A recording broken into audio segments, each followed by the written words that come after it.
bienvenidos a una nueva tertulia en la nueva televisión universitaria. La tertulia esta noche estará dedicado a revisar a un personaje y un proceso histórico dentro de la Guerra del Chaco, sobre la participación del piloto, del capitán y luego ya nombrado posteriormente y póstumamente teniente coronel Rafael Pavón, conocido como el as de la aviación.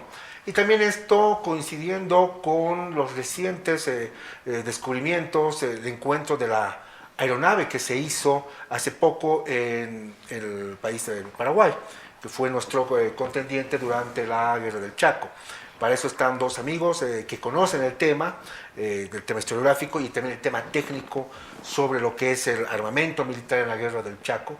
Me refiero nada más y nada menos, y les doy la más cordial bienvenida a Roberto Ocio. Bienvenido ya nuevamente a la tertulia. Buenas noches, Pablo. Un gusto tenerte, querido Robertito. Y a Rodrigo Rosa, que es la primera vez que está en la tertulia, aunque ya participaste con nosotros en otros documentales, justamente el Desmitificando la Guerra del Chaco, dentro de tu especialidad que es el armamento militar durante la Guerra del Chaco. Y bueno, sí, muchas gracias, Pablo, por esta invitación y esperemos que la conversación sea fructífera para toda la gente que nos ve, que nos escucha y que, bueno, tengamos un poco más de luces sobre lo que ocurrió hace ya más de 80 años en el Chaco y que, bueno, sigue siendo un tema muy poco estudiado en nuestro país. Gracias, Roberto, gracias, querido Rodrigo. Y bueno, entremos en materia. Vamos a dividir la tertulia, les parece, en dos partes. Hablaremos sobre la importancia de Rafael Pavón, la impronta de la aviación, de la Guerra del Chaco, la aviación boliviana. Veremos todo eso, cómo se forma esta escuela que va a tener una participación interesante durante el conflicto chaqueño. Y en la segunda parte vamos a hablar sobre justamente estos descubrimientos, que yo hasta hace poco todavía estaba un poco escéptico, pero parece ser que la luz que están arrojando las investigaciones y peritajes es más, ya da más fuerza a la tesis que sí, es la aeronave del capitán Rafael Pavón derribado en 1934 durante la Guerra del Chaco, ¿no? Así es, en agosto del 34. Agosto del 34. Bien, ¿cuándo llega por primera vez, lanzo la primera pregunta, ¿cuándo llega por primera vez la noción de que era necesario tener una aviación militar? Sabemos que la aviación boliviana comercial estuvo ya mucho tiempo antes, obviamente, de las participaciones, de las incursiones ya en plena Guerra del Chaco, pero ¿cuándo llega cuándo se hace conciencia de esta necesidad de tener una aviación del ejército? No se habla de fuerza aérea, esto es importante mencionar, no hay una fuerza aérea boliviana, no existe, sino es la aviación perteneciente al ejército boliviano. El primer antecedente necesario que se tiene que mencionar es obviamente lo que ha sucedido en la Primera Guerra Mundial. Sí. La Primera Guerra Mundial ha sido el conflicto bélico que ha dado lugar a la implementación de una serie de nuevas tecnologías, y entre ellas ha sido la primera y la más reciente, la aviación, que ha tenido muchos problemas e improntas, puesto que el propio mariscal Foch consideraba que era un deporte más que una nueva tecnología. Pero los haces del aire, la necesidad de reconocimiento, la necesidad de exploración y también el posicionamiento de la artillería en el frente occidental y también en el frente oriental hizo necesaria la creación y el desarrollo de la aviación militar como tal. En Bolivia, un hecho histórico importante que tenemos que mencionar es justamente el primer vuelo que se ha dado, ¿no? El 17 de abril de 1920, a cargo del capitán Donald Hudson con su Curtiss Wasp, y que, bueno, es el primer vuelo que se da en territorio nacional. Y posteriormente, claro, viene la gran impronta que ha significado la creación de la Escuela Militar de Aviación en el año 1923. ¿Quién lo cree? Hay varios precursores, pero los dos que es necesario mencionar es el gran mariscal Bernardino Villar Rioja y, paradójicamente, una mujer. Fue también otra de las impulsoras, la señora Amalia Villa de la Tapia. Es la segunda mujer la primera mujer piloto boliviana y la segunda a nivel sudamericano, que tuvo esa impronta de dar impulso a lo que es la Escuela Militar de Aviación, que no era una fuerza aparte, que eso recién va a llegar en el año 1957.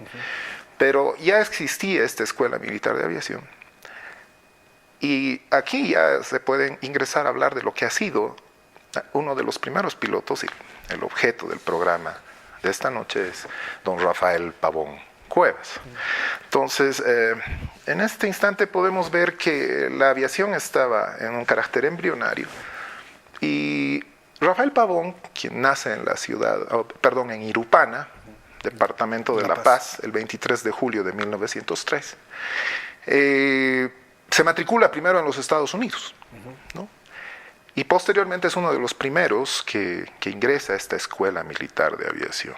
Y surge justamente el problema, que más que problema se vuelve guerra, la guerra del Chaco en 1932. Y claro, existe un episodio señero que va a catapultarlo como héroe, como as del aire de Bolivia, ¿no?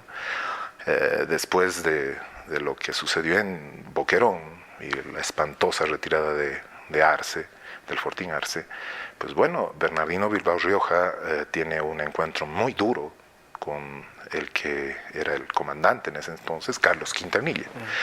Y la historia nos menciona que fue muy ríspida la entrevista entre ambos, que incluso se llegó hasta un encuentro de armas entre ellos, ¿no? Y el menosprecio, ¿no?, que existía hacia lo que era la aviación. Pero sería siempre el menosprecio a lo que existe hacia lo nuevo, ¿no? Hacia lo nuevo, hacia exactamente. Lo que no se conoce. Rodrigo, tú, Rodrigo, ¿crees, o sea, que el gran laboratorio mundial para toda esta forma de guerra, lo que vamos a tener, claro, en menor escala en Bolivia, es sin duda alguna la Primera Guerra Mundial, la forma de combates, la forma de organizar escuadrones, todo eso? Y sí, y es curioso porque además al comienzo de la Primera Guerra Mundial los primeros pilotos, y eso ocurre también en Bolivia, salen de la caballería. Y es por eso que la denominación de las unidades aéreas es escuadrones, igual que el escuadrón de caballería.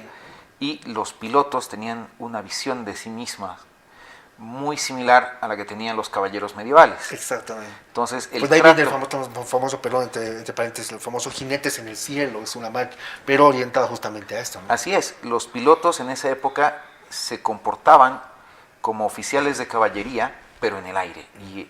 Caballeros medievales. Caballeros medievales. Y tenían un código de honor y un código de ética y un código de conducta muy diferente al del combatiente de infantería o de artillería en el terreno.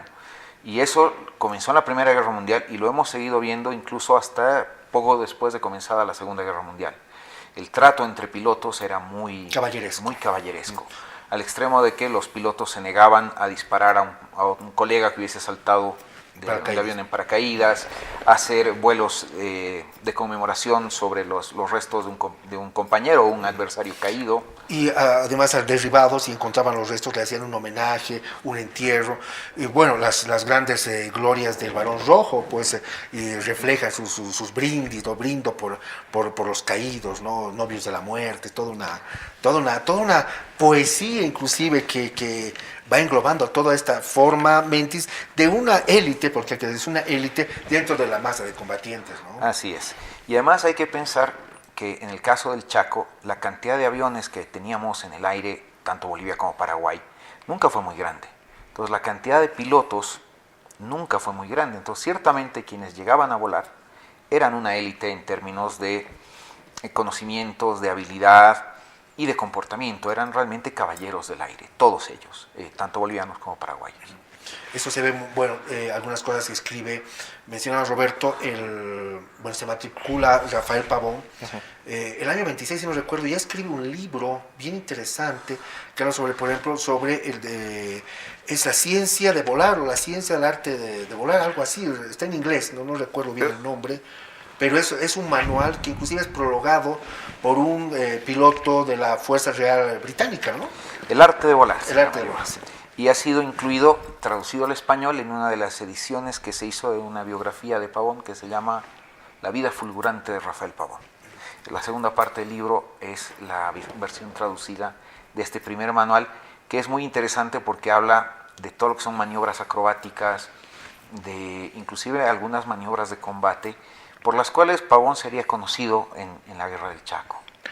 Pero valga precisar que justamente en referencia a ese manual, la influencia de la Primera Guerra Mundial ha sido muy importante, porque si bien Pavón hizo ese libro, quizás uno de los manuales que ha influido ha sido justamente el que utilizó el ejército, o sea, la aviación prusiana, la aviación alemana en la Primera Guerra Mundial, justamente el manual de Oswald Bölke, que era el primero que daba las primeras instrucciones de cómo lidiar en esos encuentros con la aviación enemiga. Y una de las primeras puntualizaciones, quizás hay una idealización del encuentro de los caballeros medievales del aire, que evidentemente ha existido la caballerosidad entre los dos contendientes.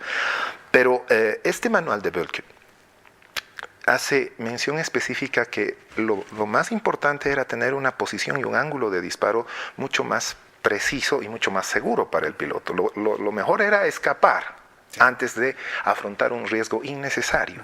Entonces, ese instructivo de Oswald Bölke ha sido muy útil para Manfred von Richthofen, el conocido Barón Rojo.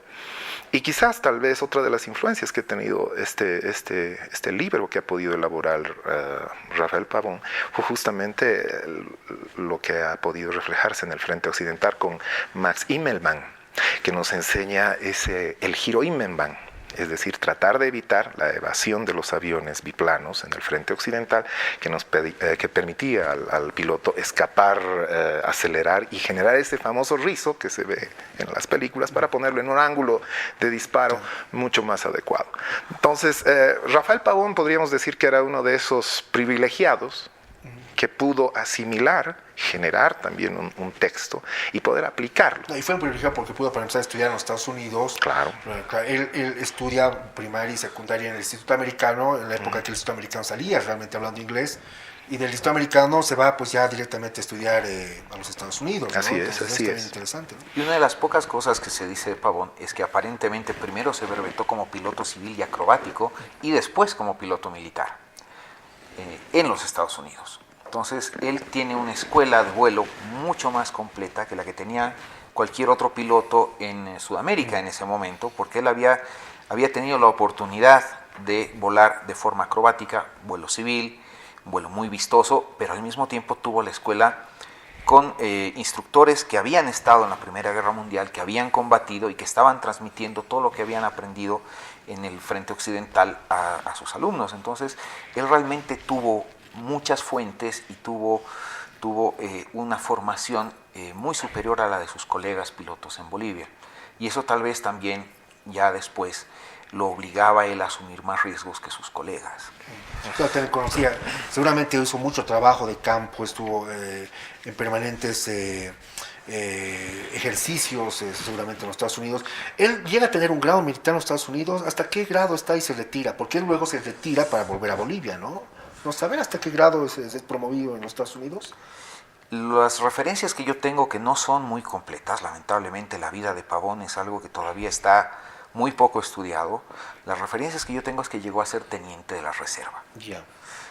Los Estados Unidos tienen un sistema de formación de oficiales de reserva muy completo que te permiten a ti formarte como oficial de reserva, lo cual te permite retirarte también sin mayores complicaciones muy pronto de las Fuerzas Armadas norteamericanas. Y tengo la impresión de que Pavón se enroló en ese mecanismo de formación de oficiales de reserva y se retira como teniente de reserva de los Estados Unidos.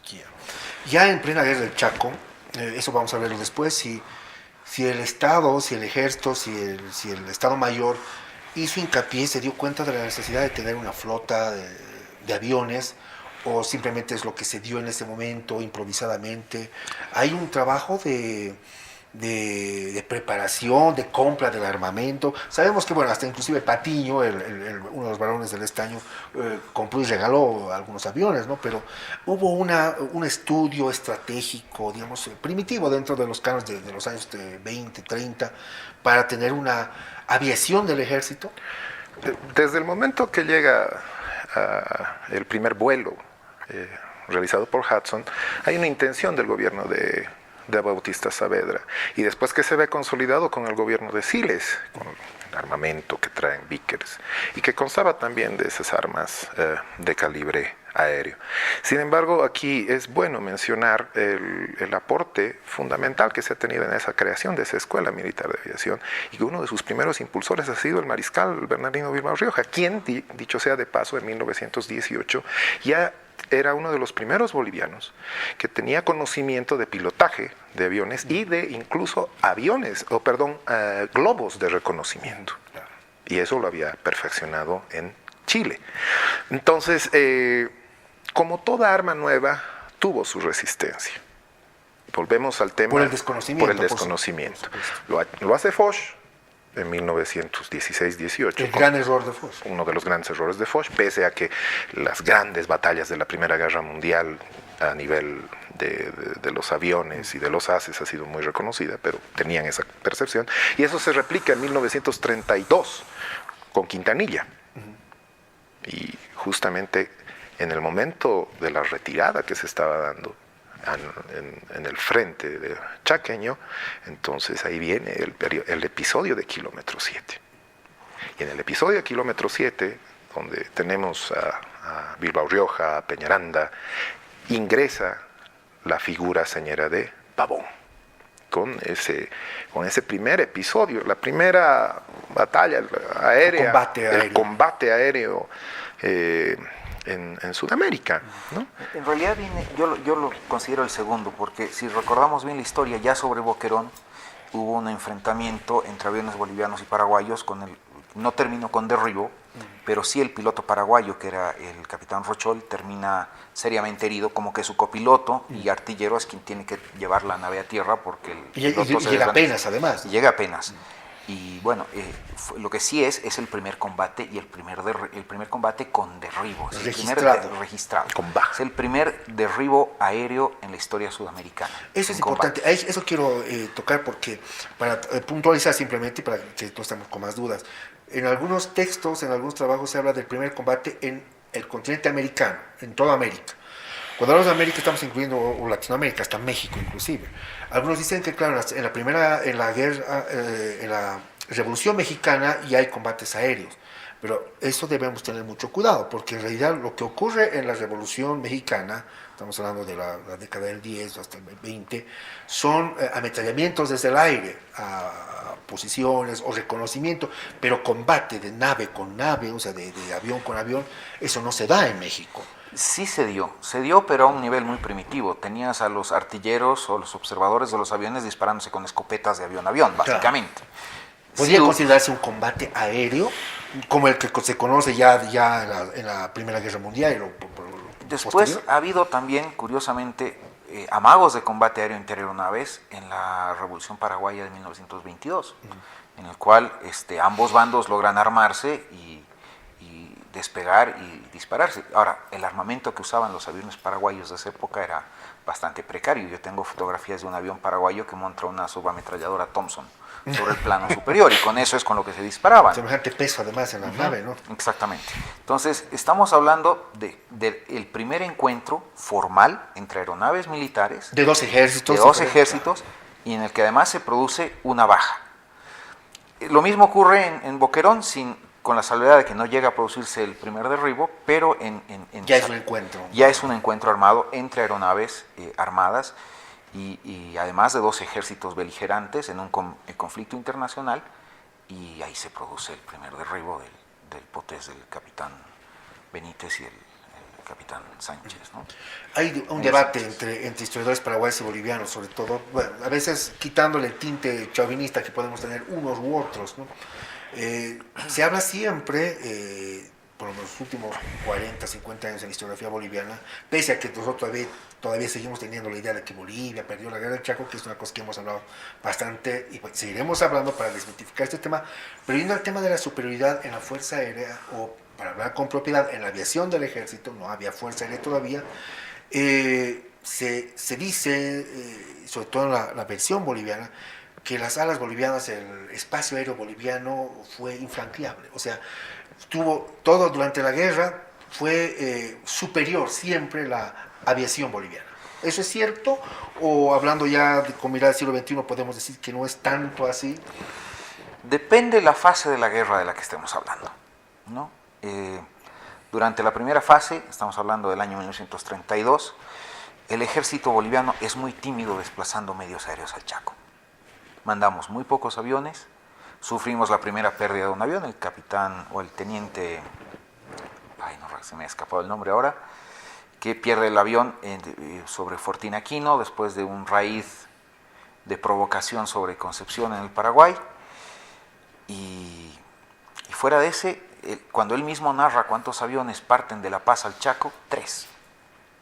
3 aviones parten, lo sacan básicamente de su casa a las 3 de la mañana, y dicen te vas a las 6 al Chaco, hacen un ferry aéreo al Chaco y eran 3 aviones. Y con esos ¿Qué aviones eran? Eran Vickers Vespa. Los Vickers Vespa, bueno, pero los Vickers en general ha sido prácticamente lo que ha en su mayoría completado la flota boliviana, ¿verdad? Al principio de la guerra sí, es más... Estaba dentro del contrato Vickers. Claro, se compraron los aviones Vickers el año 1929, se firma el contrato y se protocoliza, y llegan en total 12 aviones de combate y 2 de escuela. En total teníamos 14 aeronaves, y de esas 14 aeronaves perdemos un Vickers Scout se estrella y muere el teniente Faustino Ricotoro, que había sido además uno de los partícipes en el primer uso del arma aérea boliviana el año 1929, en realidad ya en las represalias por Vanguardia, cuando se hace el famoso bombardeo demostrativo de Bahía Negra. El copiloto del avión boliviano que realiza la misión el piloto era Santalla y el copiloto era Faustino Ricotoro. Y Ricotoro muere en un accidente en uno de los nuevísimos Vickers al poco tiempo de su llegada a Bolivia. Empiezan a llegar el año 1930 y terminan de llegar en 1931. Para 1932 ya teníamos un avión menos. El reconocimiento que hace Moscoso es también hecho en un Vickers, ¿verdad? También en un Vickers. También en un Vickers. De estos Vickers son 2 tipos de aviones. El Vickers Vespa es un avión de caza, es un avión diseñado para buscar y perseguir otros aviones. Y el Vickers Scout es un avión de observación. ¿Qué quiere decir? Era un avión que se usaba para sobrevolar líneas enemigas, identificar blancos para la artillería y, llegado el caso y si se presentaba un blanco de oportunidad, atacarlo. Pero para ese ataque tenían capacidades muy limitadas. Y es con estos aviones con los que Bolivia arranca la campaña del Chaco. 11 aviones de combate y 2 de escuela. Estamos hablando de todos Vickers, ¿no? Todos Vickers. Al mismo tiempo teníamos todavía un par de antiguos bombarderos Breguet 19 en condiciones de vuelo. Pero que habían sido superados por los Vickers, ¿no? Habían sido superados por los Vickers, pero eran equivalentes a los Potés paraguayos. Eran un diseño más o menos de la misma época. El problema es que fueron el único material de vuelo que tuvo Bolivia durante la segunda mitad de la década de los 20 y les habían dado un trato durísimo, estaban bastante maltratados. Pero no había pues una escuela de mantenimiento aeronáutico. De hecho, se habla de que llegamos a contar con 14 de esos aviones para 1926 y 6 años después quedan 2. Imagínate. El resto habían sido canibalizados, o sea, los habían desmantelado. Como dicen aquí, los han charqueado. Los charquearon para mantener volando los que se pudiera mantener volando, y para 1932 eran 2. Uno de ellos llegó hasta Villamontes y quedó estacionado ahí por unos meses. A fines del 32 vuelve a La Paz. Y el otro se mandó a Puerto Suárez y ahí permaneció por casi hasta mediados de 1933, pero prácticamente sin participar en ninguna acción de combate, por el riesgo que se tenía de que sufriera algún percance y ya no hubieran repuestos. Ya, estamos hablando, para entrar al inicio de la guerra del Chaco, Bolivia inicia con menos de 15 aviones entonces, ¿no? Con 11 aviones de combate y 2 de escuela. Los aviones de escuela no podían llevar armamento. No cuenta, ya. Entonces 11 aviones. ¿En Paraguay con cuántos? Ese Potés básicamente la marca, el avión que van a usar los paraguayos. ¿O hay otras? Paraguay arranca básicamente con 2 marcas. Potés, que eran bombarderos, que habían comprado 7, perdieron uno en el... ¿De dónde son los Potés? Franceses. Y Wibolt, que es también francés, que era un avión de caza. Y era un avión además con un diseño bastante novedoso, porque mientras Bolivia volaba monoplanos, el Wibolt, o biplanos, el Wibolt era monoplano, tenía una sola ala. O sea, estamos hablando de, iniciamos la guerra con aviones ingleses versus aviones franceses, ¿no? Básicamente sí. Y los aviones del Paraguay, en teoría, bueno, el Wibolt era un concepto nuevo, era un avión monoplano, y podía ser muy superior a los aviones que teníamos nosotros en ese momento, pero el Paraguay comete un error. Y que era para simplificar la mecánica, le cambia el motor. Y le ponen el mismo motor del Potés. ¿Esto lo hacen en Paraguay? No, lo ordenan así a Francia, y los franceses, curiosamente, no sé si por tema comercial... ¿Por venderlos de una vez? No lo objetan, hacen el cambio de motor y lo envían. Y este motor era mucho más pesado. Claro. Y entonces... Te desequilibraba la nave. El avión estaba fuera de equilibrio, tenía la tendencia a irse de nariz, inclusive al aterrizar, y se vuelve un avión poco confiable. y es así que el Paraguay, que arranca la guerra con 13 aviones de combate, habían perdido un avión en el transbordo, los aviones paraguayos llegaron a Buenos Aires y al descargarlos del buque unos lo tiraron al Río de la Plata. Entonces pierden un avión muy pronto, pero aún así tenían 2 aviones de combate más que Bolivia. Ya. Y en teoría en condiciones muy similares, pero con ese error del Paraguay, el Paraguay básicamente pierde sin combatir 7 aviones. Estos 7 aviones los usaban únicamente cuando sabían que no podían encontrarse con aviones bolivianos porque corrían el riesgo De perder hasta eso. de Más. perder ese avión, no tanto por el fuego enemigo, sino porque el avión era un avión poco confiable. Entonces esos aviones Weebolt, que podían haberles dado una ventaja, se convierten en una desventaja. O sea, estoy hablando de que esa sería una de las condiciones, o mejor dicho, una de las causas para que haya habido en realidad superioridad boliviana en gran parte de la guerra. Después de la batalla de Boquerón, curiosamente hasta Boquerón y poco después, hablemos de la caída de Arce, Alihuatá, teníamos 3 aviones. Y con esos 3 aviones comenzamos la campaña y los mantuvimos hasta ese momento. Bernardino Bilbao Rioja en ese momento era el jefe de la aviación del ejército en el Chaco, y él solicita que se trasladen todos los aviones posibles al Chaco y se traslada todo el material Vickers que teníamos, llega al Chaco, y entonces sí, debido a la baja involuntaria de los Weebolt paraguayos, sí contamos con superioridad aérea. El problema que tuvimos fue que teníamos los aviones, teníamos los pilotos, pero el mando del ejército en tierra no sabía qué hacer con los aviones. Gracias.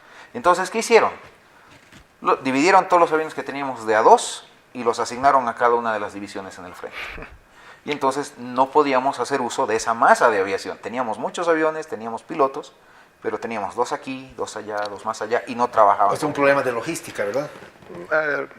Justamente a lo que se menciona es la dispersión y la falta de criterio de uso que hubo en el frente chaqueño. ¿A quién le echamos la culpa o es una serie de malas decisiones? Malas decisiones, posiblemente, porque existió, como se ha mencionado, superioridad a nivel aéreo de la parte boliviana, pero asignar a cuentagotas y por puntos, eso se volvería a replicar en otros conflictos bélicos. Posteriormente, en la Segunda Guerra Mundial, el hecatombe que ha sufrido Francia en el frente en 1940 justamente ha sido lo que se menciona, ¿no? Poner justamente pequeñas unidades en lugar de formar un cuerpo cohesionado. Bueno, eso va básicamente de una premisa militar, o sea, cuando Así empiezas es. a dispersar por La todas partes. dispersión. Robertito, continuamos después de la pausa. ¿Les parece? Muy bien. Muy bien. Comparto el criterio de Rodrigo en el sentido de que hay que analizar la guerra del Chaco por fases. Pero en términos generales, la Fuerza Aérea o el Grupo Aéreo Boliviano tuvo superioridad en toda la campaña del Chaco. Lo que pasa es que no ha sabido ser adecuadamente utilizado. Cabe recalcar algunos puntos importantes, por ejemplo, que el transporte aéreo, que muchas veces ha sido útil para el manejo estratégico y táctico a nivel del conflicto, ha sido una de las primeras premisas que ha tenido Bolivia con sus Junkers, el famoso Junker, el Chorol o los que donó Que van a Patiño. ser esos inspiración también para los aviones de la Luftwaffe, la primera, al Exactamente. iniciar la Segunda Guerra Así Mundial, es. con la imposición de los otros motores en las alas, ¿no? Sí. En realidad, ese avión, curiosamente, es el resultado de un pedido boliviano. El famoso Junker con 3 motores. El ¿sí? Junker con 3 motores. El Junker 52 nace con un solo motor. Y así lo estaban... En Alemania. En Alemania. Y así lo estaban volando. Pero llega un pedido del Lloyd Aéreo Boliviano que necesitaban un avión de esas capacidades en cuanto a capacidad de carga, pero necesitaban 3 motores para poder operar en La Paz. Y por la altura. Por ¿no? la altura. Y es así que los primeros 2 Junkers que recibe Bolivia, y es un dato que muy pocos conocen, en realidad son Junkers monomotor convertidos a trimotores. ¿Los convierten allá en la fábrica? En fábrica. A pedido boliviano. A pedido boliviano. ¿Qué gobierno fue eso? Fue el año 1929 que se hace el pedido. Siles. En Siles.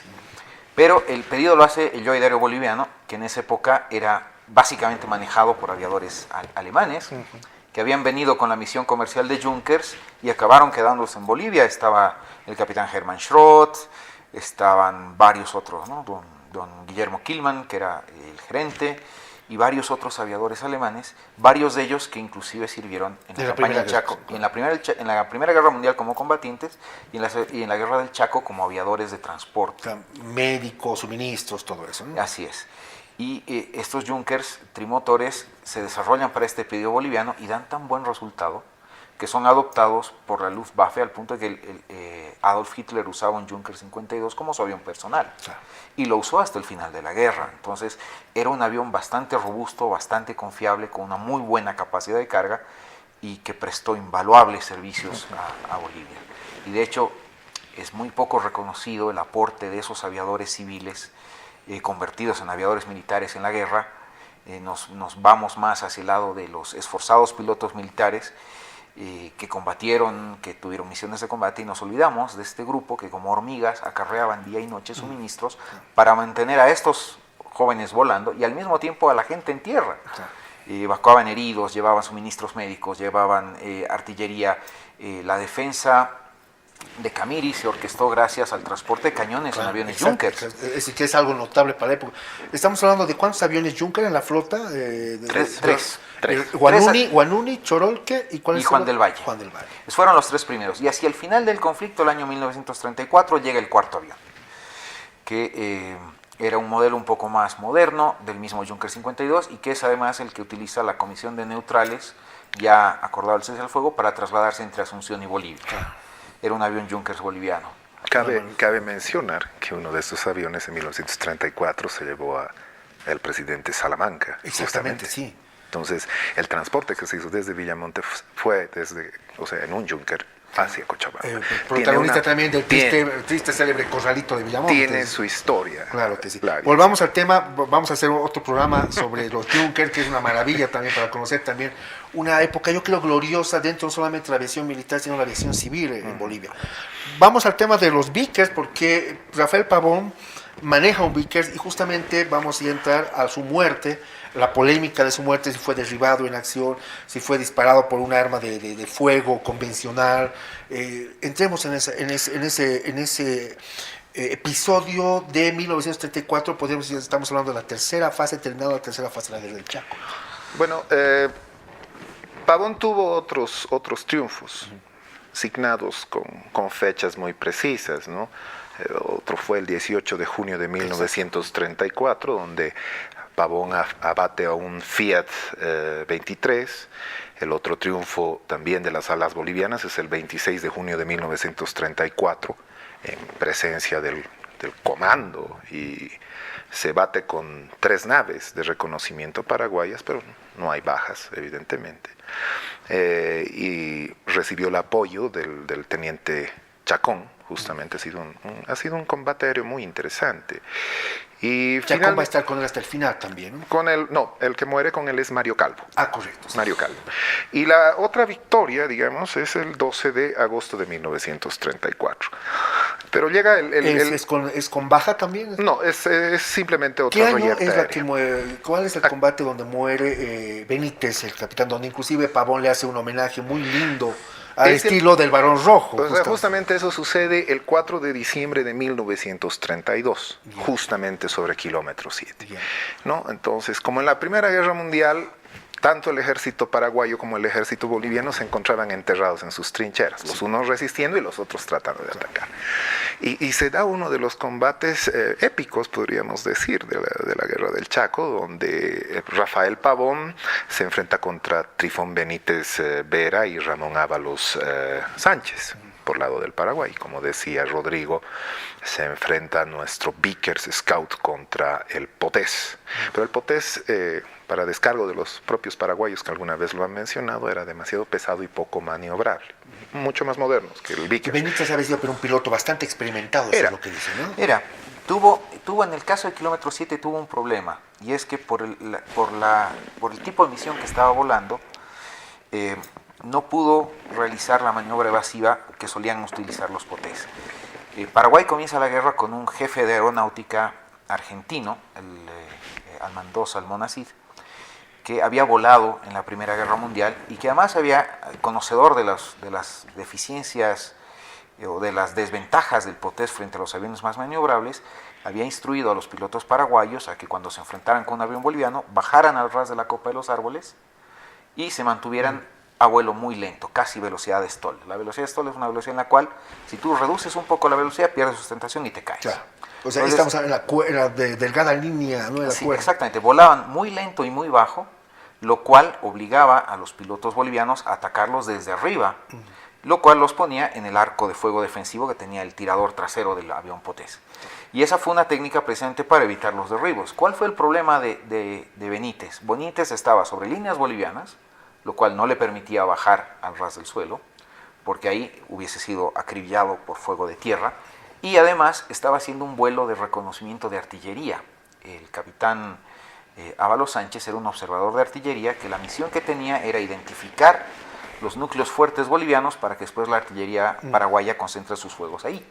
Y entonces estaba volando a mucha altura, estaba a más de 1500 metros de altura, y esto le dio la ventaja a Pavón. Pavón podía atacarlo por donde quisiera.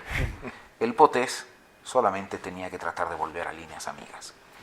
Y esa fue la gran ventaja que tuvo Pavón en ese combate y lo que le permitió limpiamente derribar al avión paraguayo.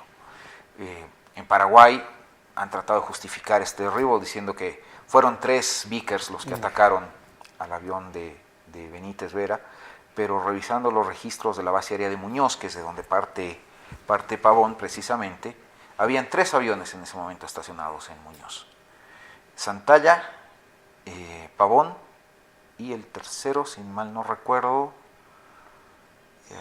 Ernst. Luis Ernst. Ninguno de los 2 despega. Y despega únicamente Pavón. Y además hay un comentario un poco amargo de Luis Ernst diciendo que Pavón se quedó con la gloria, porque ellos no lograron despegar. Entonces, si bien habían 3 aviones en el sector, solo uno despega, solo uno se enfrenta al paraguayo y lo derriba. Un derribo limpio, el avión paraguayo cae en líneas bolivianas, los cuerpos paraguayos son recuperados y Pavón inclusive les hace una pequeña eulogía, un poema. Se entierra, pues dice, ¿no? Se entierran con honores ustedes, militares. dignos adversarios, descansarán por siempre con el respeto en suelo boliviano. Eso es lo que dice, ¿no? Eso es lo que dice Pavón y muy se los lindo. entierra con grandes honores.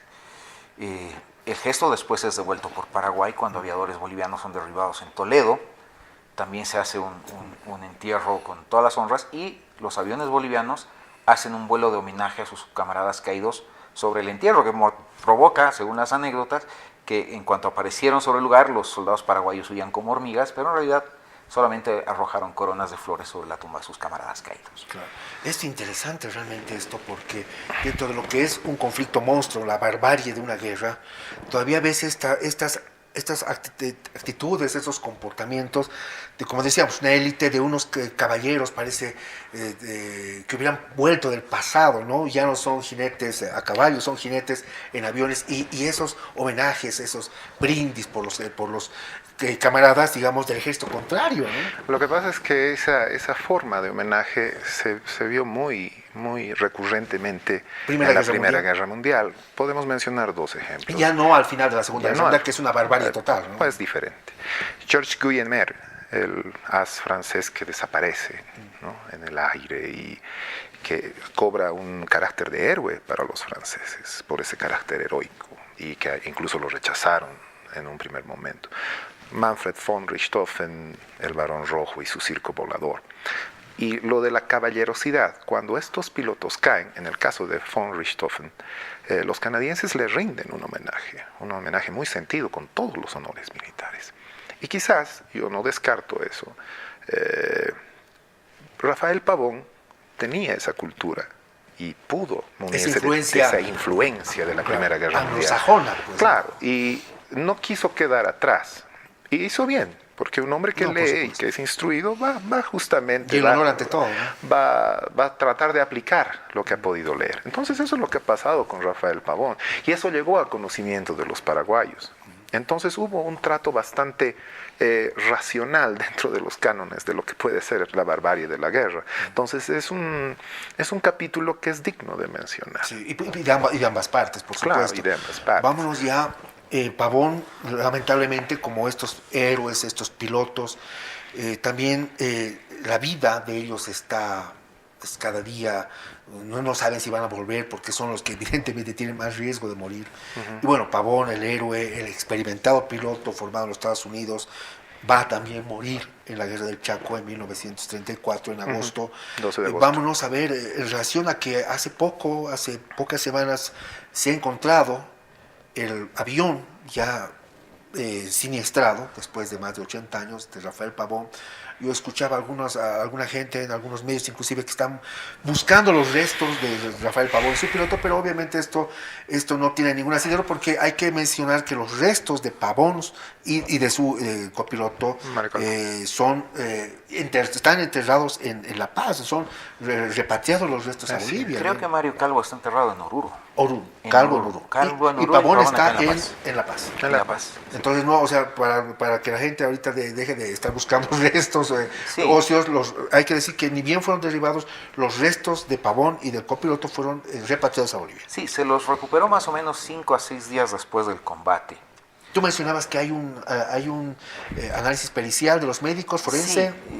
Sí, hace unos años atrás, fortuitamente llegó a mis manos una revista donde se publicaban análisis históricos de la medicina en Bolivia, creo que se llamaba la revista.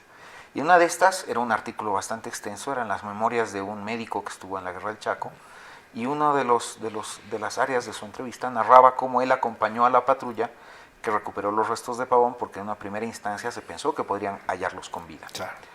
Y cuando los encontraron habían ciertamente fallecido, y una de las cosas que él hace es el primer reporte físico de los cuerpos, es un primer examen en sitio, y lo que él reporta básicamente es que ambos tenían lesiones múltiples por el impacto contra el suelo, Pero no por pero arma de fuego. no arma de fuego, y que además el avión estaba casi íntegro. La descripción que él hace del lugar del ¿Dónde está cae el avión, derribado para nuestros amables en Fortín, televidentes? Florida. En realidad unos 5 kilómetros más hacia el sureste de Fortín, Florida. El avión había perdido el tren de aterrizaje, el plano inferior de las alas, o sea, el ala de abajo, y había perdido parte del ala superior al chocar contra un árbol. Como que estaban los restos esparcidos en unos 50 a 100 metros. ¿Qué es lo que ha debido recorrer ¿Qué es el lo que ha avión? recorrido? Claro. ¿Qué nos dice esto? Que el avión tenía algún cierto nivel de control cuando llegó a tierra, porque un avión que se estrella en picado no deja 50 metros de rastro. La otra cosa que nos dice en la descripción es que el copiloto es encontrado a unos 40 metros del lugar donde yacían los restos principales del avión, sobre el rastro que había dejado el avión al arrastrarse en el terreno.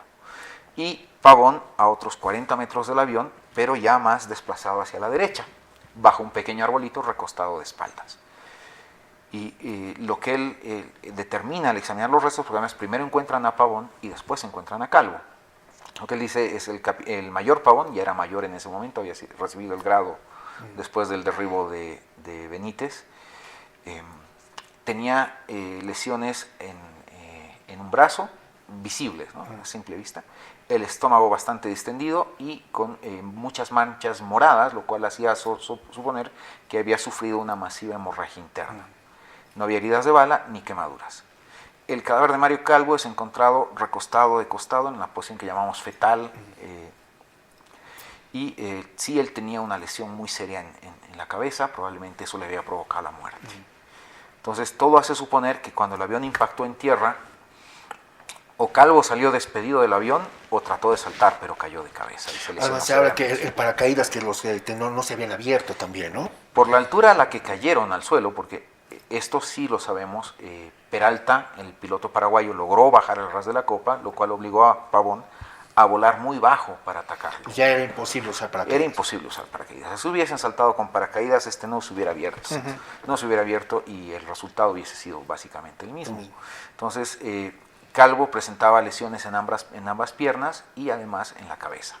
Entonces, lo más probable es que Calvo hubiese muerto a raíz del impacto de cabeza contra el suelo y Pavón hubiese logrado salir de los restos del avión bastante mal herido y haberse ido desangrando hasta morir internamente. Entonces, en este momento estamos viendo la fotografía del entierro justamente en la Academia de Historia Militar, es el sepelio, en la Plaza Murillo, donde hoy día funciona la Academia de Historia Militar, con el cuerpo. Se ve ahí, la gente del pueblo está despidiéndose de Rafael Pavón. En este momento lo estamos viendo. En realidad creo que más que el cuerpo se trajo Los las restos. cenizas. Ya.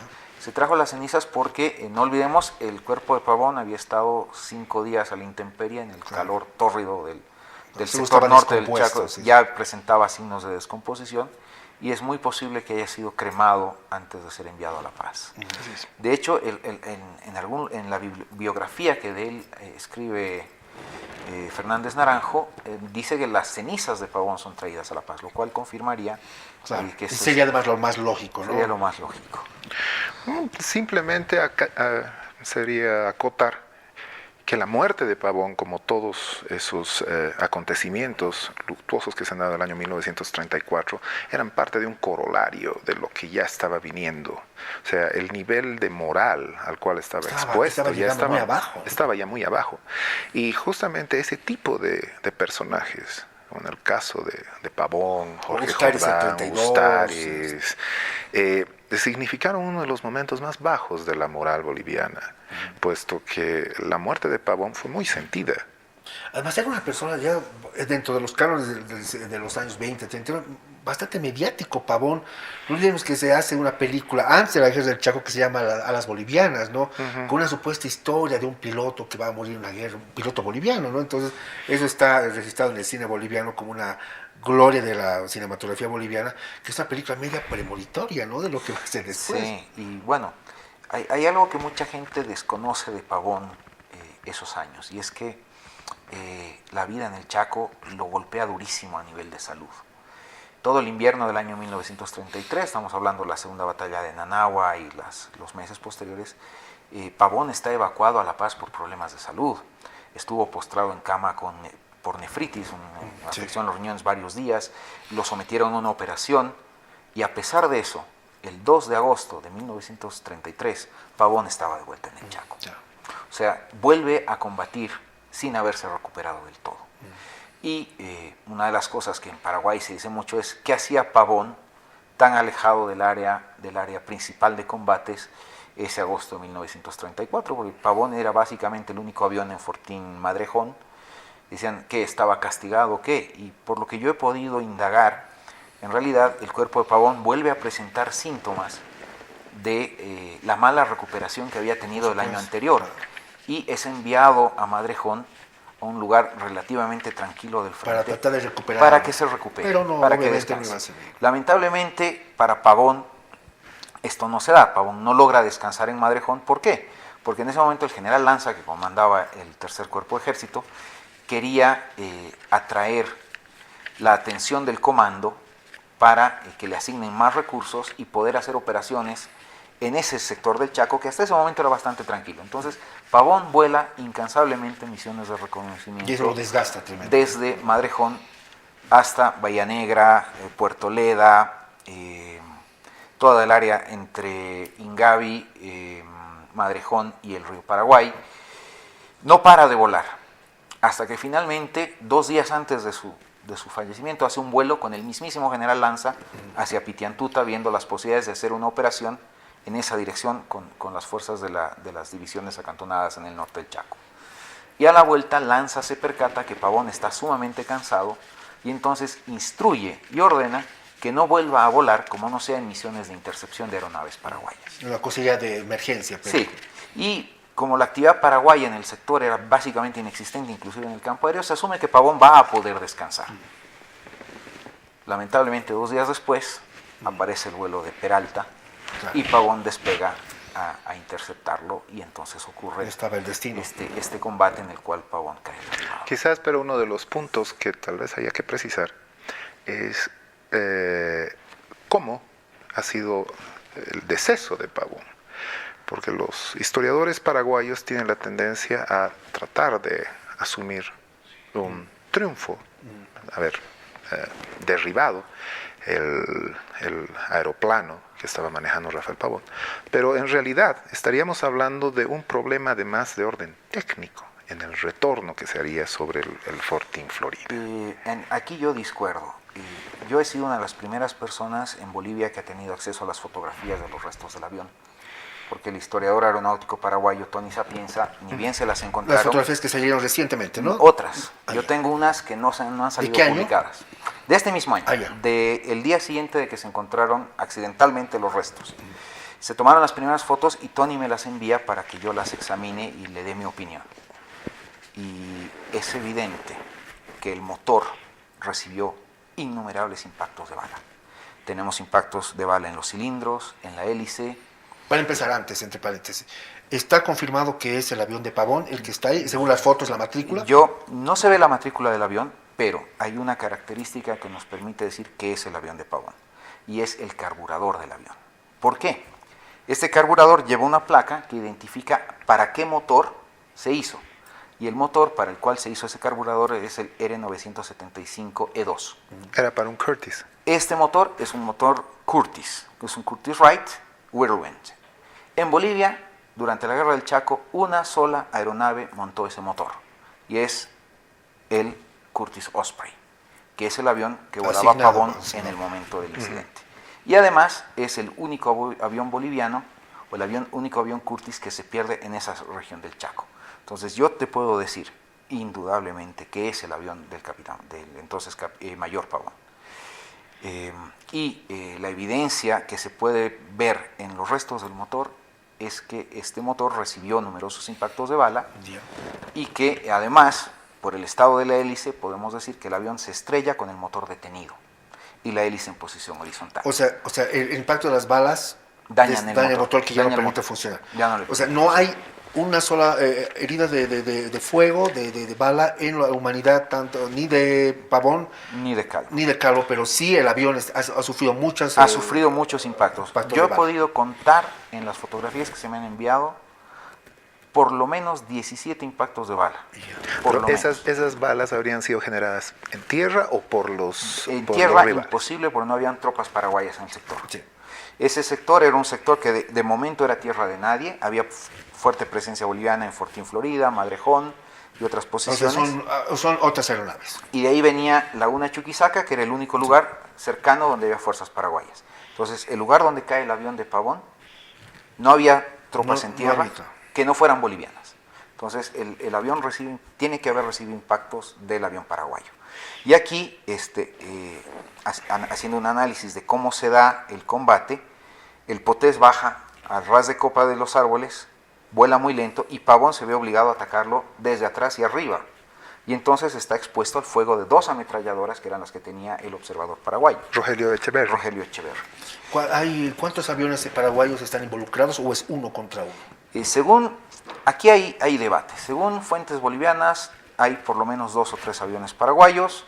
Según fuentes paraguayas, que están además respaldadas en documentación, era un solo avión.